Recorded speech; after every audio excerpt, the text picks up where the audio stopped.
All right. Hello, everybody. I am here at the 6th edition of Palantir's AIPCON with a very special guest. I'm here with Jeff Thompson, the founder and CEO of a company called Redcat that a lot of you guys have started to hear a little bit more about in the drone space. Jeff, thanks for being here. Well, thanks for having me. We've been looking to do this for a long time. So let's back up for everyone who doesn't know what your company does, even though it's getting a lot more recognition over the past couple of months, especially because of your partnership with Palantir. What is Redcat and what is the purpose of the company in terms of the sort of broader macro vision for drones?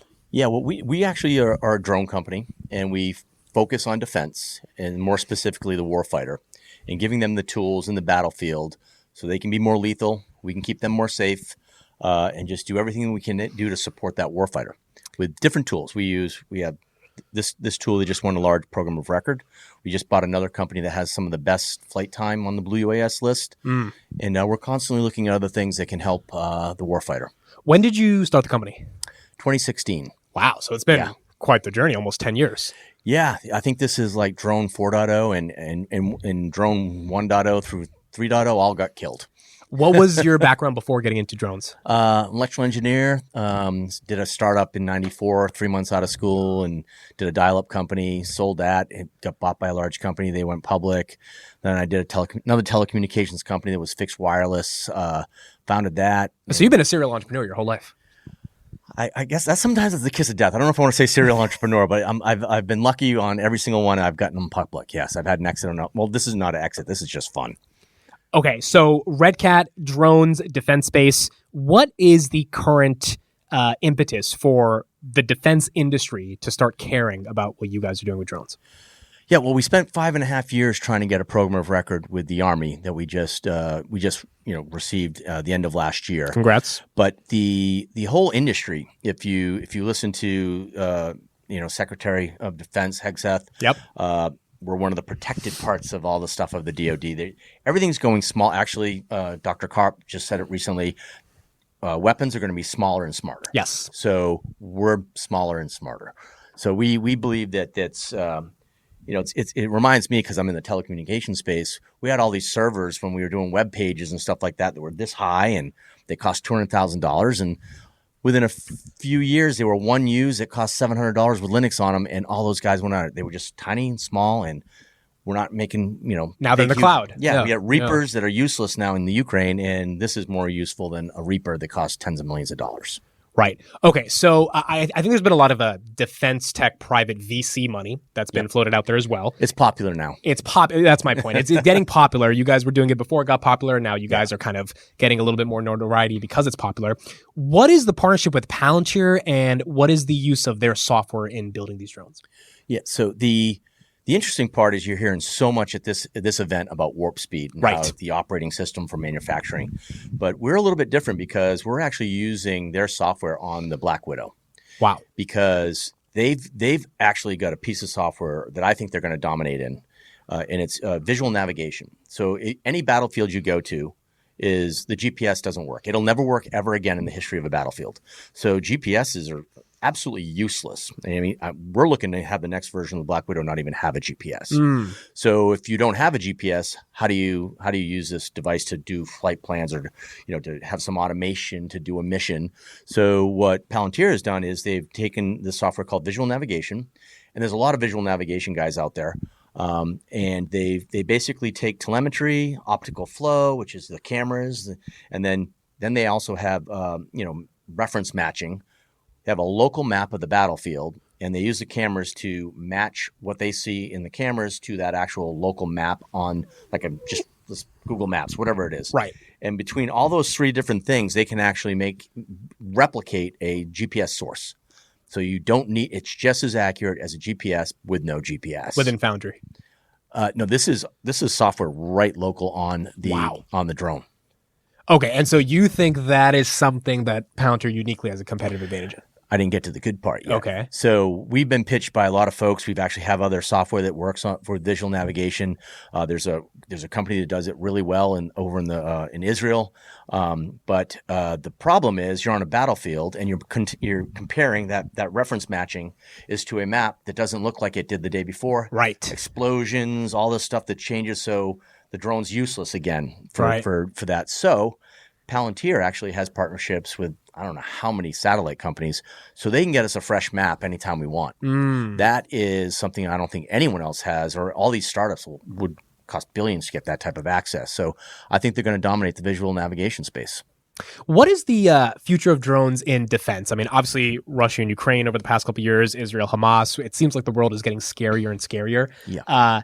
Are drones and autonomous drones kind of, you think, the future of warfare, at least over the next 5 to 10 years? Drones with AI. That is the future, and smaller weapons. So I mean, now you look at this fits in a rucksack. And you're on the battlefield.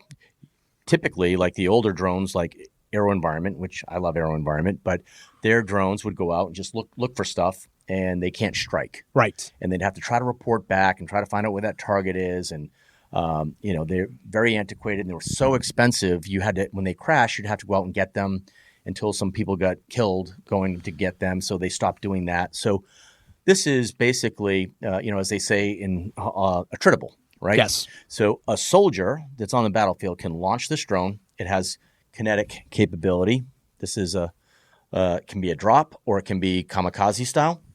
And that soldier can go out and look for stuff to see, do we want to advance? Do we want to take some ground? Oh, there's a target. And based on some simple math, should I kamikaze it? It's a $4 million tank. Right. Get rid of the Black Widow. It dies. Right. That's good math. Right. Tens of thousands against millions. Or can I just drop? I see something I want to get rid of, I can drop. So that would have taken, call it in, get center field coordinates, bring in a long range, whatever. By the time you do that, that target could be gone. Right. So now, as we have General Funk's on our board, he's like, you have to have strike capabilities. Nothing more frustrating than having an ISR drone and can't take out the target. And so he's been adamant that we put strike capability on everything we make. So if you see something, you can kill something, you shape the battlefield. Yes. Yeah, and I think Karp talks a lot about this idea of shaping the battlefield. It was a couple of years ago where he said software would become like a tactical nuclear weapon, software embedded within the drones and actually being able to have autonomous targeting. I would imagine that really is the future of where defense is going. Yeah, absolutely. We just did a presentation a couple of weeks ago in New York, and we were talking. We're also going to be putting Maven on this, which has. Yes. So you'll have object detection. Yeah. You'll know what it is, and it can. A lot of those decisions I was just talking about with the soldier, the AI can make that decision for you. You can just be the person that okays it. Right. But it'll think way quicker than the human. It'll be like, oh, I see it. Look at that. I know what it is. I should go kill it. Give me permission to go kill it. Right. And so AI is going to, between AI, visual navigation, electronic warfare capabilities, we're going to have all that on a drone that small. It's more capable than anything else that they've ever had before. And it fits in a rucksack. Do we want to show this drone to everybody? Yeah, absolutely. So you could hold it there. There we go. So what is this that we're looking at right here? This is a Black Widow. This is the drone that just won the SRR program of record. It's for about 14,000 aircraft. Wow. It's one of the largest acquisitions of aircraft ever, but they don't cost tens of millions of dollars. But in numbers of aircraft, it's probably the largest. So this folds up. These arms fold up. They're also replaceable. Yeah. The camera's replaceable. They're modular, so this is something that's new that people aren't used to, and this has AI capabilities. This is going to have visual navigation. Yeah, and we've already tested this in the Ukraine for EW capabilities, so they can't knock you out of the sky. So if you see this thing coming towards you, you can't stop it. The ethics of dealing with drones and autonomous AI targeting, to you, I think you would square up, and correct me if I'm wrong, which is, if we have less casualties, that's how we can justify using autonomous weapons. It's really, peace through strength, right? Yes. And if we build something that like these devices that are so scary that to go up against, maybe people won't do things anymore. It's even for myself that we do a lot of swarm, demonstrations and or just working on building swarm capabilities. And, I was out in the desert one time and they kind of used me as the guinea pig. We put 20 drones up in the sky, and when I moved, they moved.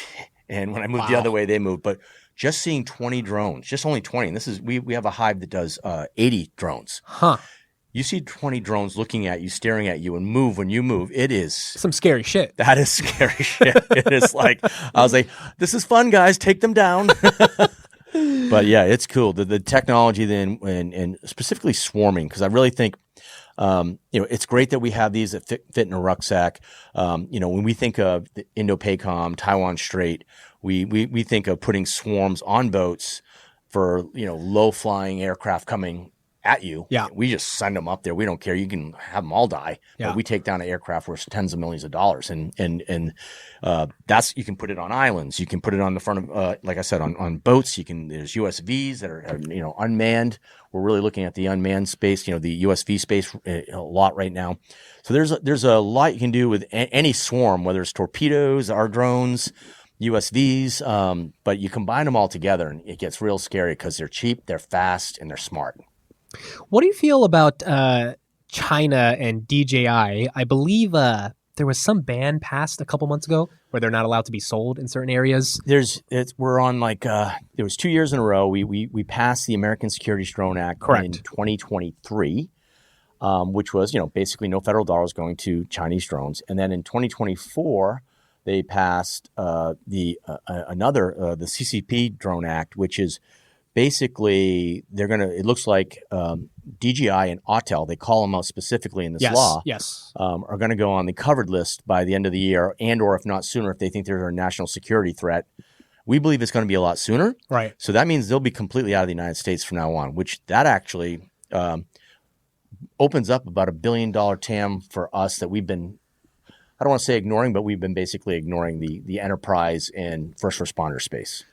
Commercial sort of people that are vlogging and want to get nice shots from their drone. Is that a market you guys are interested in at all?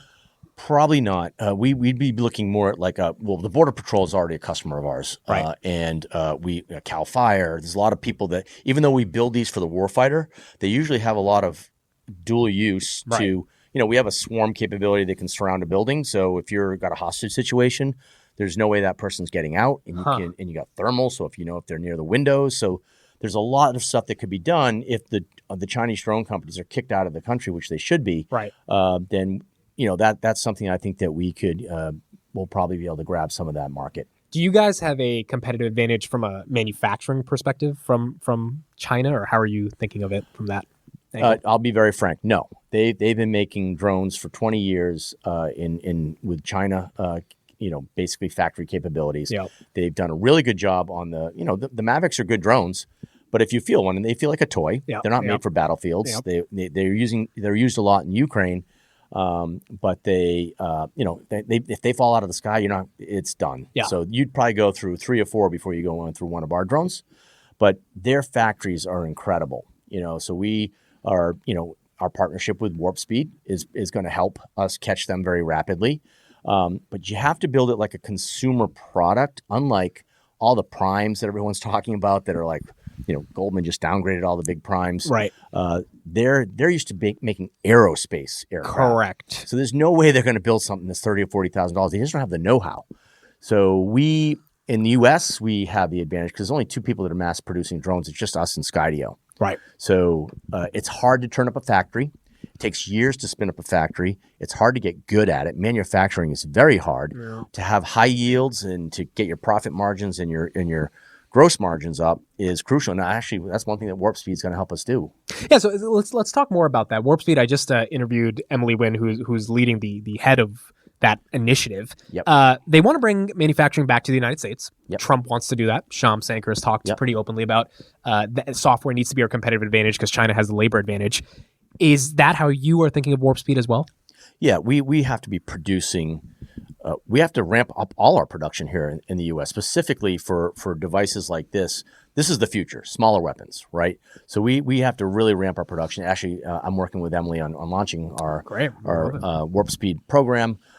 She's been crucial to getting us in the loop here and getting it launched. So I think it's very important for us to do that. And as you just mentioned, with Trump bringing U.S. manufacturing, I'm also a founder over at UMAC, and Donald Trump Jr. is on that advisory board.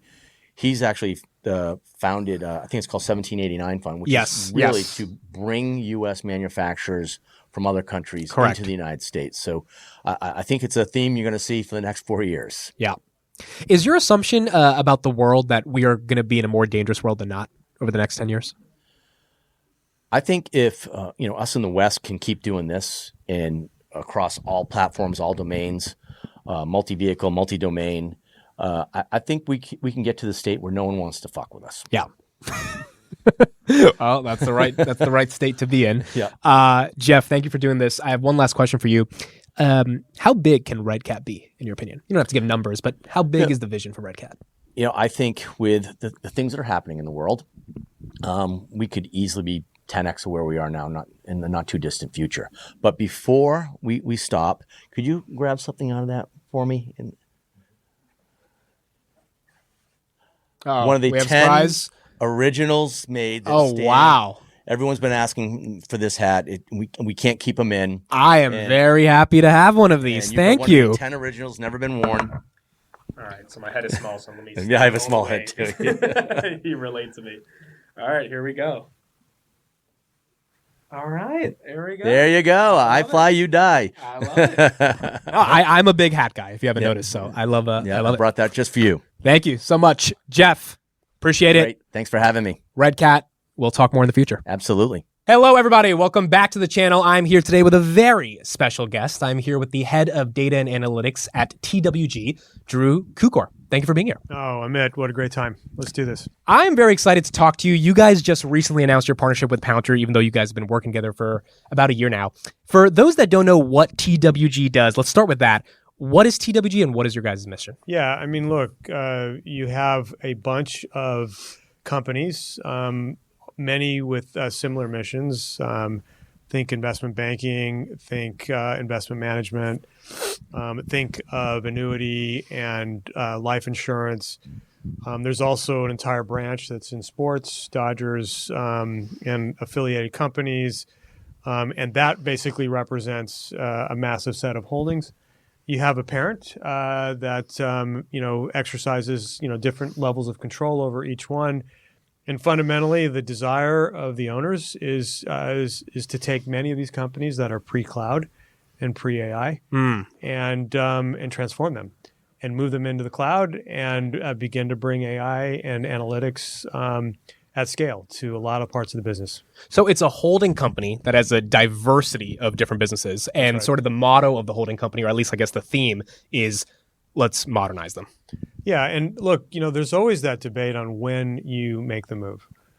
First movers always encounter a whole set of conditions. They usually leap into this. It's kind of messy. First technologies are sometimes hard to take. You buy big workforces, you get challenged, right? You buy software that doesn't work, and you're like, why did I even do this? Or you help them develop their software, and then they no longer exist after a while.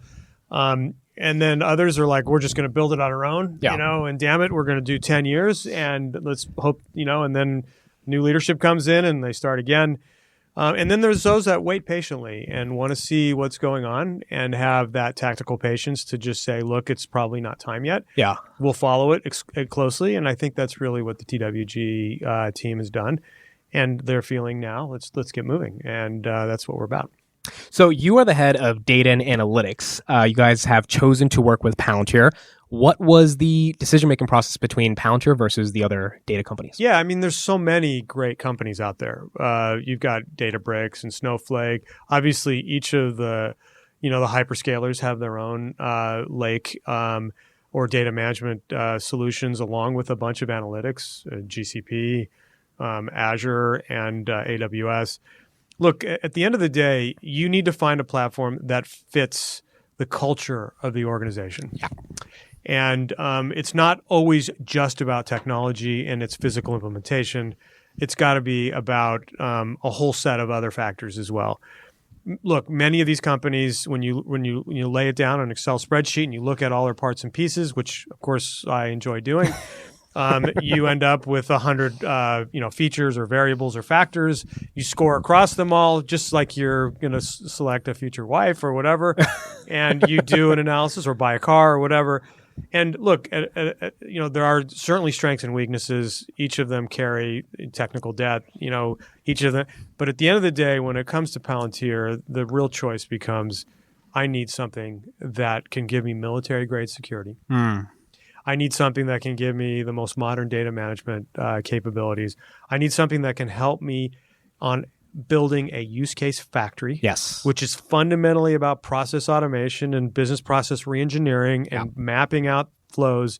I need a capability that can help me bring AI, but not just AI in crazy ways, but lots of guardrails and controls. That's what AIP does very well with the scaffolding built into that called ontology. Yes. And then at the end of the day, I need to do this at speed and scale safely and securely. That culture exists at Palantir, and that's what draws us to them. What was it like when you guys first started discussions? I think this is really interesting for a lot of people that don't know the origin story about this. Did they reach out to you? Was it a boot camp? Was it a lot of meetings? And how did the culture fit make sense? So just a little hint for the audience that may not know who I am. So I was probably Palantir's first customer. Wow. So I, besides the CIA, when they were an In-Q-Tel startup. So. Oh, you didn't tell us that. No, that's juicy. Let's back up on that. I figured you'd want to go down that road. Yeah, let's do it. Actually, Amit, I'm a little ashamed to be in the presence of you who has not done your research on me. That is correct. I did not. Well, no, if it was In-Q-Tel, that means you hit it very well. So it's good I don't know that. So basically, I was a Marine intelligence officer for 30 years, and I spent a lot of time in the combat zones, supporting warfighters, building out target packages, and doing intelligence analysis. Wow. And I can tell you this story because it mirrors very closely the story of many companies in the United States. Right. We all kind of got trapped in Microsoft Office. Huh. And we all built we basically took our desktops to war. And the same tools that we're using to manage personnel and readiness, now we're using Google Earth to do all kinds of things in targeting and understand geospatially the ground. Right. Excel, PowerPoint, Word to convey insights. And the mantra that we have is, Microsoft products is where data goes to die. I mean, can you find something you wrote 4 years ago on your laptop buried 27 layers deep in a file folder system that you have on your computer? Well, imagine you're now just collecting and amassing massive amounts of data, and you have to have an institutional memory of every little artifact because you don't know what those pieces are going to add. All those tribal pieces of knowledge, etc. Insane amount of data. So here's where we land. We've got to come off of these huge horse blankets, these giant PowerPoint slides. We've got to come off of all of this data that's been trapped. By the way, these products are good, but the speed that we need to operate at is difficult, and you can't retain it all. Yes. And there's constant rotation. So we looked at this concept called advanced analytics. That's what it was called in the 2010, 2011 timeframe. And what we do is we bring an advanced analytics platform like I was describing on stage. Never forget that C-17 that landed in Helmand Province with all those servers. Right. And boom, it started. And that's when the real revolution begins in the tradecraft of drawing insight out of data that had been trapped because it was buried in layers and layers of Excel spreadsheets and other things. We started moving out of those products and started moving into a modern data management system with forms, process automation. And before you know it, we were starting to see insights that we could never have connected otherwise. Right. Tired Marines, constant rotations, long hours on shifts. It was transformational. Then in 2016, the next sleeve was bringing AI. This a few years after Jeff Hinton got ImageNet and all that stuff working. And we started bringing computer vision to extract objects automatically out of full motion video and other things. And so I kind of have a little history with these guys. Yeah. And so, and then of course I'm at JP Morgan and we bring Palantir there as well. Unfortunately, it wasn't a successful adoption there, mostly because it's a build place. And there was a different direction and we pulled out. But at the end of the day, now we're landing here. Culture fit, technology fit. We're now into year 3 of LLMs. Yep. These things are really starting to cook. And the value chain here, and especially on the consumer side, not on the producer side, supply people are making tons of money. It's the guys who actually have to use these things and fit to purpose. Correct. With ontology, with process mapping, and the business process reengineering, like it really is promising. Yeah. That initial meeting in the 2010s with Palantir, what was it a meeting where they said, hey, we can do this, and you were like, we don't believe you until we see it? It's always we don't believe you until we see it. That's just, unfortunately, there's always this, divide between, the purveyors of technology and those that have to use it. And I've always tried to be a more gentler guy who isn't evil, you have to do, but it's still, there's always questions, right? Right. Especially when you're disruptive. Yes. Like you literally are bringing a piece of commercial software into an ecosystem, the Defense Department, where it is only about the program of record. Correct. The huge hyperscalers, or not hyperscalers, the huge, the integrators, the systems integrators, we call them SIs. Yes. Bringing their stack, and it's like, you will not deviate from that stack. And we literally deviated from that stack. Yeah. We showed up with a whole different set of technology. And of course, we did it securely and all that and safely. But the bottom line is like very disruptive. And yes, of course, it was always about performance. Yeah, I think that's the big thing when I've talked to a lot of people that have used Palantir's platform, their software, is that if the outcome is not there, I mean, I think Karp gets to have this bravado of we will make you win because he has enough case studies where he's making his customers win. And it's very hard for a lot of these CEOs to flat out say that, because if they say that and you look at the reality of what their software is doing, they might not always match up to the results. And I imagine you think, I mean, since you've known them since 2010, that they're matching up to those results. Look, a technology adoption is not always about technology. Correct. It has 100%. so much to do about the culture of the organization. It has to do with the people that are now going to be using the technology. Like when you come off of Excel, and you start moving to a process flow with forms, and you're populating a data platform instead of an Excel spreadsheet that gets shipped around an email or is on a share drive that everyone's updating, okay? And you're praying to God it doesn't get corrupted because it's over a terabyte of size, you know what I mean? And you're just praying for everything. That is dramatic. Yes. That's human drama that's occurring. Yeah. And part of this is building a team. I loved in the presentations that we had today, the conversation of naming your AIs, making them, I mean, we're not trying to anthropomorphize these things, but we are trying to help humans adapt to change. The change is actually pretty cool. And most humans that sit on these things are like, this is fun. And, there's always this debate between private and enterprise. Yeah. Why is it when I go home, I have better tech than I have at work? And, this is our play. Okay, we got that criticism. Now let us bring that private stuff in a controlled way into your environment and let us blow your mind. Sometimes that can be hard because people are used to the enterprise stuff kind of being a little shoddy. All right. And they just have cool things at home. But it does take a lot of work. It's not just about the delivery, frankly. For someone watching this who might be a CIO or someone in an organization who is thinking about getting up to speed with analytics and data in the 21st century. Yeah. What is your advice on how to embrace AI? Yeah. Look, this is the thing that I think is the message. We are seeing report after report about the adoption of AI in Asian countries. And it's transforming them. Right. And the concern, of course, that I have for American competitiveness is, unless we get the message here, they're going to be coming right back here and selling what they perfected, and it's going to be awesome. And we're still going to be figuring out, do we really want to come off of Excel? Right. Okay. Do we really want to stop printing our credit reports because we want to have a board where we all sit around and look at a piece of paper? Okay. And while in another part of the world, they're completely AI enabled. Yeah. Right. And their chief risk officer is an AI.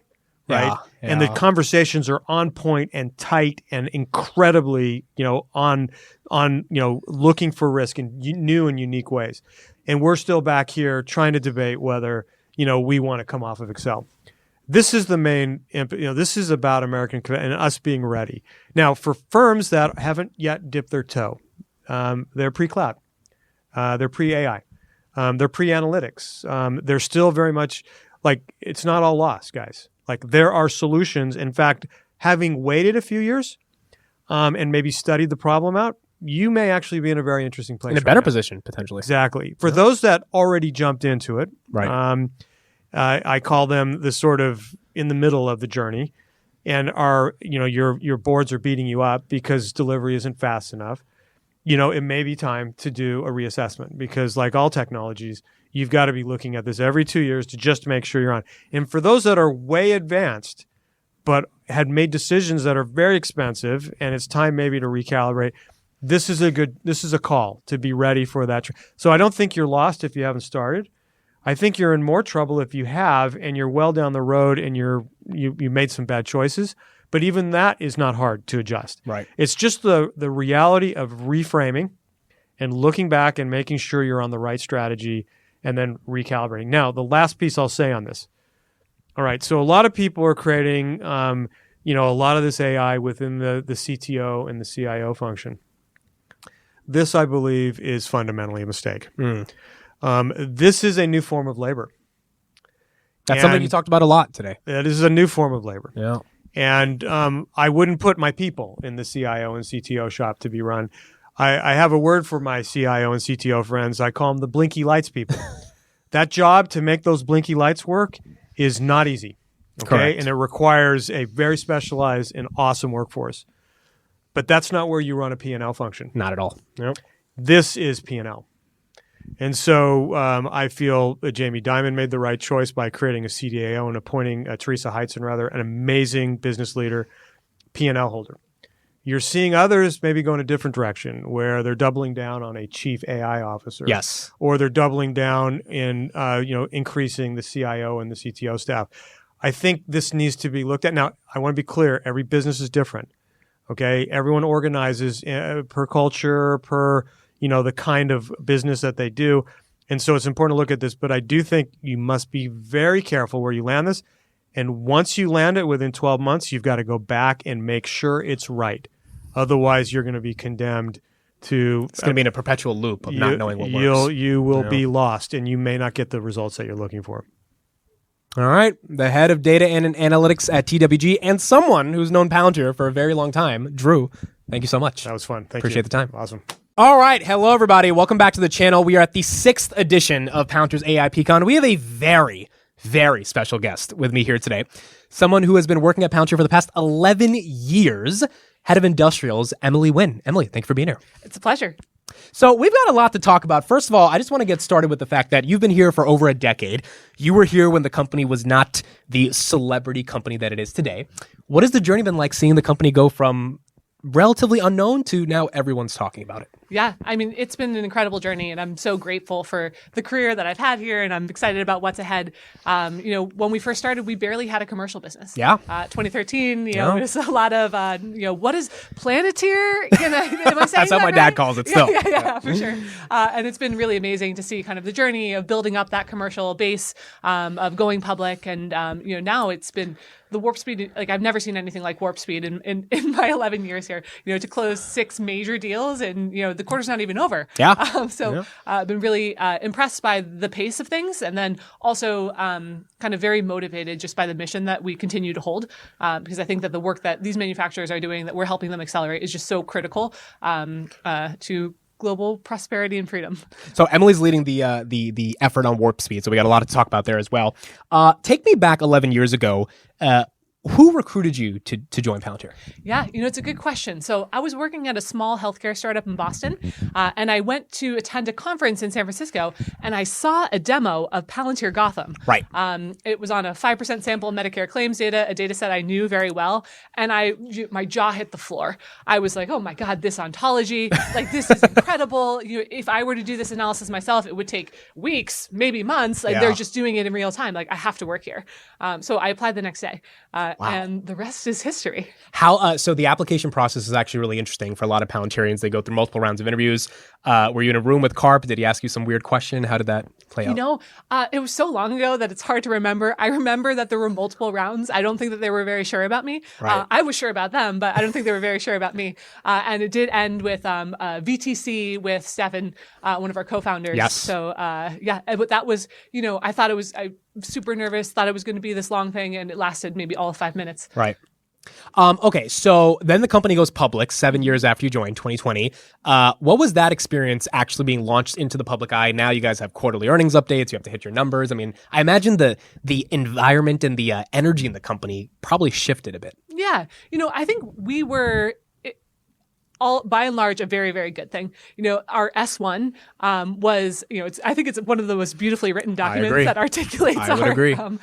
Shout out to Adit Kumar, who helped author some of that. I mean, when you say your mission is to protect the West in an S1, that's pretty impressive. Yeah, for sure. And I feel like that statement was just so powerful in asserting who we were. Yeah. And then we could talk a lot more about our customers and our work. And it wasn't just, Palantir, this shadowy company with a bunch of, like random articles of half-truths written about us. Yes. Like we could just be a lot more open about our work. And for me, that was, very freeing. And, a lot of people, got involved in the retail market. So there was just more interest and engagement.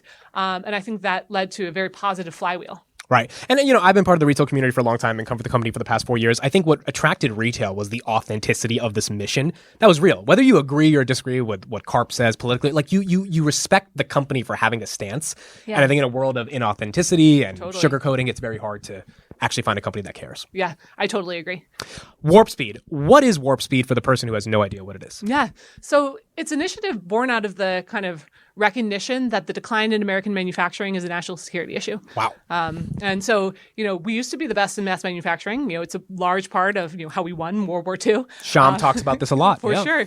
But since that time, in the ensuing decades, we've seen a decline. We've ceded that advantage to our chief adversary, and that's a major vulnerability. Right. And so, I think that if we are to compete, which I think we should, to protect Western values, we're not going to compete on labor. We're not going to throw bodies at the problem. China will always have cheaper labor. We'll have more labor. And so how can we take what we do have an advantage at, which is software and AI, and use that to gain a manufacturing advantage? It's such an interesting idea. When I was introduced to WarpSpeed, and I had the honor of interviewing Sham about this as well, it was that same statement that I think is undeniable. You're not going to beat China or our main adversaries on unit labor costs. It's always going to be a software advantage. And I think one of the things that Sham has been scared about is that what if we lose the software advantage? I mean, we're in a whole different world. So can you speak to the necessity of WarpSpeed and American manufacturing in 2025? Yeah, I mean, it's a real consideration because I would say that Silicon Valley, here we are in the heart of Silicon Valley, has really left behind the American manufacturer. Yes. It takes all of 5 minutes on site with kind of an American manufacturer in the heartland to see that, the PLM doesn't talk to the ERP, doesn't talk to the sustainment system, doesn't talk to these things.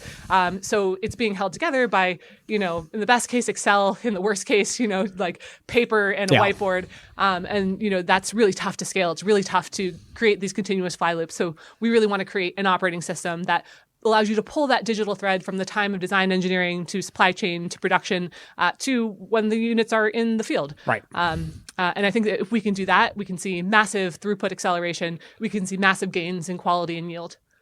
Is WarpSpeed basically Palantir's core software, Foundry and AIP, but customized to this specific vertical? Yeah. So we're taking all the learnings that we've made over the last 20 years, everything that's within Foundry and AIP, and then building on top of that to really create something that sings for the manufacturers. They've got specific needs. It will look different than, what the folks at Walgreens or, insurance customers are using. But we want to make it, specific for the manufacturers. So Anduril, another defense tech company, they're one of the biggest success stories of WarpSpeed in the past couple months. Can you speak to the partnership with them? And they are kind of the gold standard of the new way of manufacturing. Mm-hmm. How are they using software to give them the edge? Yeah. Phenomenal partnership with Anduril. They've got amazing technical users that are really pushing the platform to the edge, and a really complex business. Because they've got 10 different product lines, all at different rates of production. Some are in prototype, and the BOM is changing daily. Others are scaling up production, and so we're helping them manage that complexity. Because I think if they can harness that complexity, then they've got game over. A huge edge. So I think we're doing a lot of work to, help them with material resource planning, help them tie that in to launch new products faster, to introduce new engineering changes, to finish the loop between quality and engineering. Very excited about our work with them. What is the typical profile of a client that wants to embrace WarpSpeed? Or are they a company that basically says, we know the world is going here and we'd rather embrace it than run away? Yeah, for sure. I think it's really a mindset because, we can see customers of all sizes from, the L3s and the Sierra Nevadas of the world to the Andurils, the Epirises, the Ursa Majors that are kind of just getting started. But I really think that idea of okay, like we want to change, we want to embrace change, rather than like we're good, Yeah. like we're making enough money, we don't need to change. Right. So it's very refreshing to see that in the WarpSpeed cohorts. You guys announced a new cohort today of 6 companies. So are these companies officially partners, and are they on kind of a trial period, or how are they leveraging WarpSpeed? They're all in. Wow. Yeah. So I think that that's something that we're super excited about, is that these are customers that are kind of committing to the operating system, committing to say, we've got these major kind of deadlines ahead of us. Think about Redcat, they've got to make 14,000 drones. Yeah, they have to. Yeah. So we want to dive in and help them. So it's a lot of work to get started on, but we couldn't be more energized. Do you think that in the next decade, the adversaries are going to catch up and realize that software is the advantage and not labor? Yeah, I think that they will have to, right? Yeah. Certainly, and you can see kind of like it may be much easier to kind of copy the software than to innovate yourselves. So we got to stay ahead, we got to stay moving, we got to keep progressing and innovating because the advantage only lasts for so long. What is the role of AI in WarpSpeed? Yeah. So AI is super important, especially for the automation pieces. Yes. You can have an AI agent that allows you to say like, okay, I see a shortage, and you can kind of train the AI to be like your perfect supply planner. Yes. You got some really good supply planners that are super creative about how they might unstick shortages, very diligent about how they go through every step to check like, okay, did I check to see if I can issue a transfer order? Can I reprioritize what's going through inspection? Can I pay to expedite a purchase order? Not every supply chainer is going to be that diligent. Right. But if you have an AI assistant that is actually surfacing that data to you through the ontology, running different checks, stepping through the logic to say, like, here are your options, and this is what I think you should do, then that becomes a really powerful automation and time-saving story. Yeah, and I would imagine for hardware manufacturers, for Anduril, like already margins aren't amazing for hardware companies, so any bit that they can save just fundamentally transforms the business. Yeah, for sure. The future of WarpSpeed. So 5 years from now, what is WarpSpeed inside of the overall company of Palantir? Yeah, I mean, we're off to the races, and I think that we want to expand. It should not just be for defense manufacturing. Right. Right now, it's dominated by that. But if you look back to World War II, right, it wasn't just the Kaiser shipbuildings and Boeings of the world that kind of came to the fore. It was Chevrolet and General Mills and a lot of different American titans. So I think we'd love to support more manufacturers across a wider array of industries. And I think we'd also love to support our allies. It's we're very U.S. focused right now, but would not be surprised to see WarpSpeed in Europe, WarpSpeed in South Korea, Japan. Yeah, what's interesting to me is I don't think Panasonic is a WarpSpeed client in particular, but they are American manufacturing for batteries for Tesla, and they've transformed their digital factories in Sparks, Nevada, and Kansas soon with Palantir. They're not a defense company, but I think companies like that, which the new administration really wants more companies producing in the United States, that is a massive tailwind for Palantir. Totally. And a lot of the challenges that they're facing are very similar, right? They've got startup production coming up in May. So getting ready for that in terms of everything from supply to labor to, how they set up the factory floor. I think those are all things that kind of WarpSpeed can help with. Yeah. They have a different profile. It's kind of low mix, high volume. But I think a lot of the fundamental problems remain. All right. Emily, thank you for taking the time to do this. Last question for you. 11 years. What's been your favorite part about working at Palantir? I think what's really nice about Palantir is like every year there's a new highlight, a new moment. I'm loving the moment that we're in. It feels like we've got so much momentum to create change, not just at a company level, but really at a national or global scale. Yeah. And it's starting to be recognized by the rest of the world as well. Yeah, which is also nice. Which is also nice. Emily, thank you. Thank you so Appreciate much. it so much. Hello, everybody. Welcome to the 6th edition of Palantir's AIPCon. I'm here with a very special guest, the CEO of Ripcord, Sam Famey. Sam, thanks for being here. Thank you for having us. This is super exciting because Palantir has been announcing a bunch of different new commercial partners over the past 24 hours. You guys were one of them, announced yesterday. So let's get people a little bit of an update on what Ripcord does, and then we'll get into the partnership of Palantir. Yeah, thanks, Amit. Thanks again for having us. So we specialize in the world of documents, and particularly paper documents. And some people may think, well, paper is going away. We live in a digital world. But it turns out there's about 4 trillion paper documents in the U.S. alone. Wow. And it's growing at 20% a year. So do the math. And I believe that because everyone's still, is on paper to an extent. Right. So one, it's not going away. Secondly, is the data that's in these documents is vastly, vastly important Right. in two ways. One, it's important. Some of the data is important for its transactional value. Yeah. What does that mean? Like you're processing tax returns, healthcare records, insurance claims, invoices, et cetera, all the paper documents that are involved in these processes that where you need to take the data in these documents and pay a bill, pay taxes, et cetera. That's one, and I'll get to how we help solve that. The second is the inherent data that's in these documents.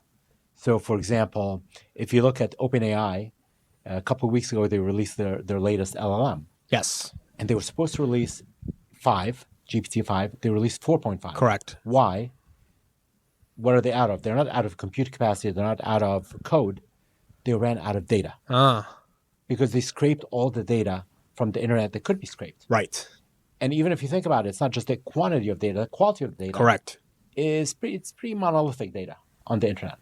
So the inherent data that is trapped in these documents that could train AI models or could be ingested into Palantir Right. to provide greater insights, intelligence, et cetera, is massive. Right. So where do we come in? To turn these documents into data, especially paper documents, you would think that scanners solved that problem like 50, 60 years ago, yeah? But actually, scanning documents is just about 5-10% of digitization. Right. Because paper doesn't come ready to be scanned.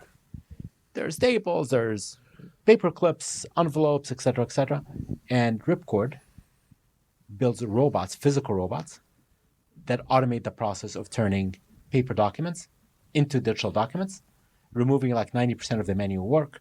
Once paper is digitized, we apply digital robots that extract the right information from these documents. Okay, so let's walk through an example. Let's say I'm a law firm and I have a ton of paper documents that I need to digitize. Where do the robots from Ripcord physically come in? So the robots can reside in two places. So we have many companies that send us their content. Like the physical documents. Physical documents. Okay. We receive them on a daily basis in boxes and trucks, etc. Right. And we run them through our robots. And we deliver to these customers the data, the underlying data.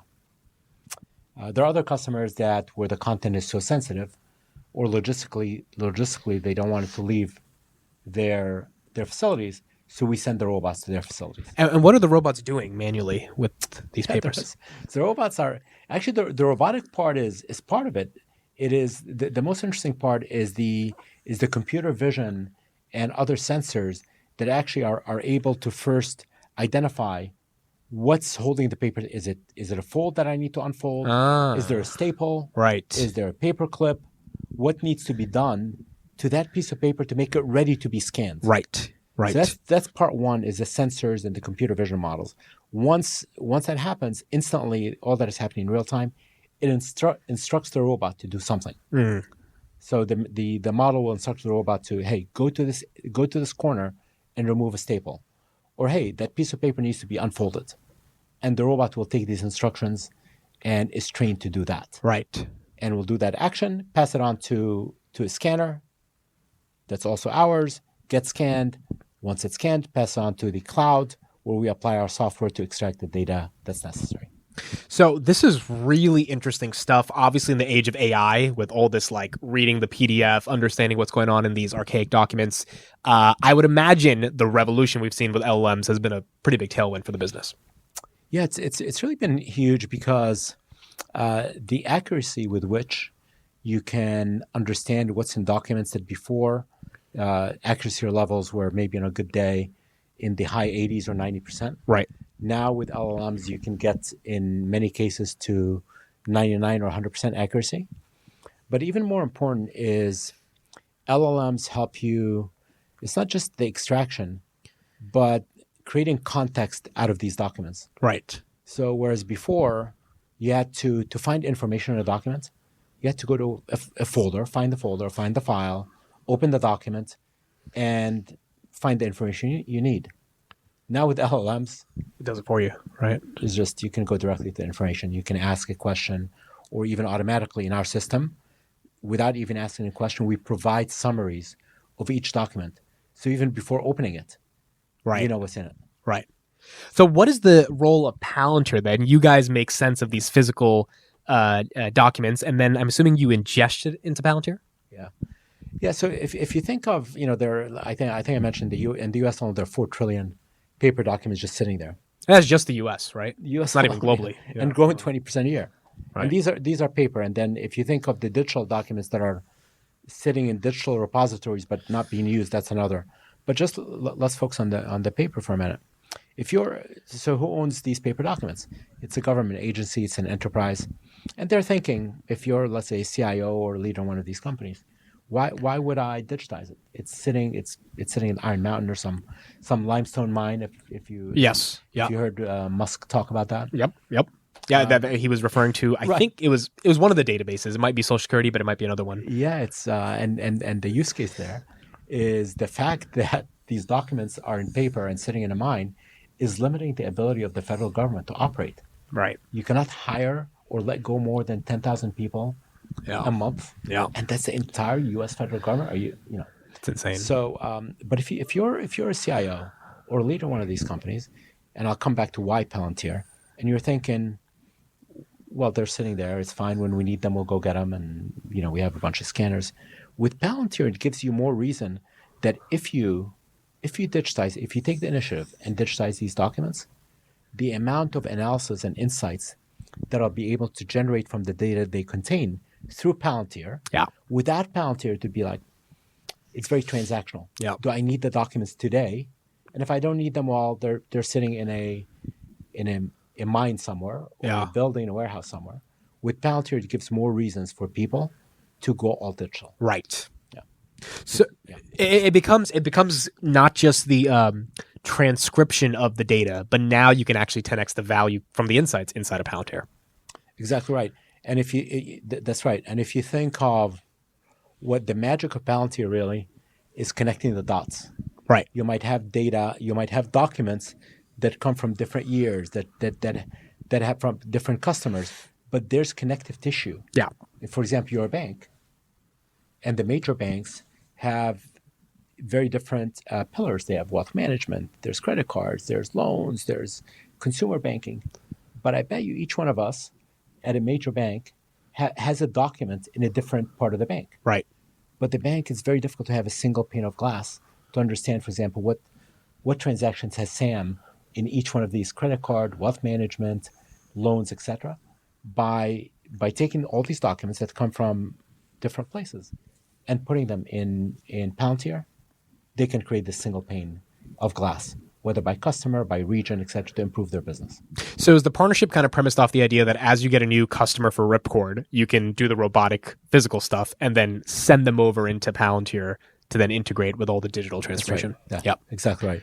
And then for Palantir customers, if they want to feed their current Palantir instance with more and richer data, but that data happens to be stuck, imprisoned in paper documents. Right.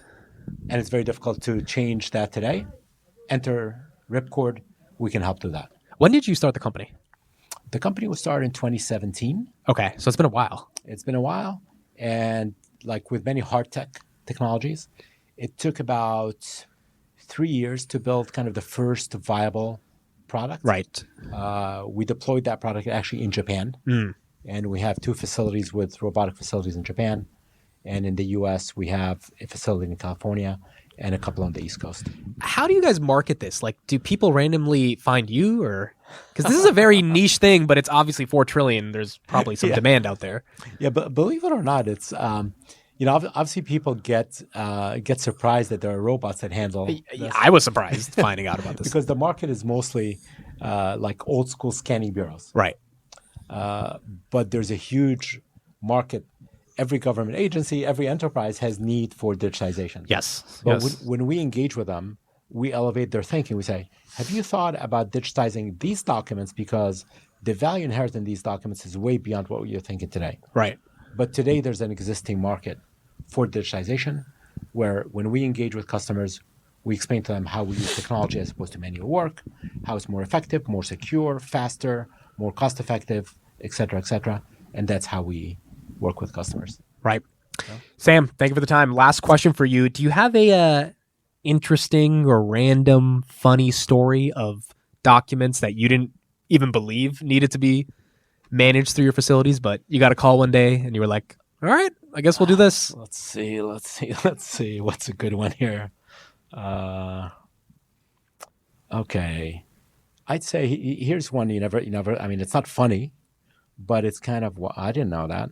So oil companies apparently have well logs that go back like 40, 50, 60 years. Wow. And they were just sitting there and they had no use for them. Right. But now with fracking technology, There you go. Yeah. all of a sudden, documents that probably they would have thrown out, Yeah. all of a sudden have new value. Have value. Yeah. Because they contain the seismic information and data that if they analyze today and with fracking technology, they can find more oil. It's incredible. So to think that, information paper leads to more oil, whether you love oil or not, that's kind of besides the point. Right. But that was an interesting one. See, and this is cool. And I think this is the world we're getting into where AI is opening all these different opportunities, giving companies like Ripcord a really big shot to be big companies. And it's super cool to see you partnering with Palantir. I mean, thank you. Thank you, Sam. It's a real pleasure. Appreciate it. Yeah, thanks.